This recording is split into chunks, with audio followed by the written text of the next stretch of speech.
আসসালামু আলাইকুম। তো আজকে আপনাদের সাথে একটি বিষয় শেয়ার করব। সেটা হলো আমি এই মুহূর্তে আমার বাসার সামনে আছি।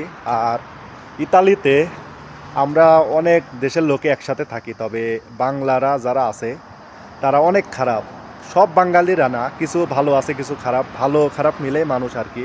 আমিও যেহেতু বাঙালি, তার আর কি সবাইকে খারাপ বলা যায় না, আবার সবাইকে ভালো বলাও যায় না। কারণ এখানে কিছু সাইকেল দেখতে পাচ্ছেন আমার বাসার সামনে। আমরা অনেক দেশের লোকে একসাথে থাকি, তবে রাত্রে যদি ভালো সাইকেল রেখে যাওয়া যায় আর সকালে যদি দেখি সাইকেলের চাকা পাংচার কেমন লাগে। এইগুলা কিন্তু অন্য দেশের কেউ করে না, এইগুলা করে আমার আপনার মতো বাঙালি ভাইয়েরা। তারা মনে করে আমরা অনেক বেশি চালাক।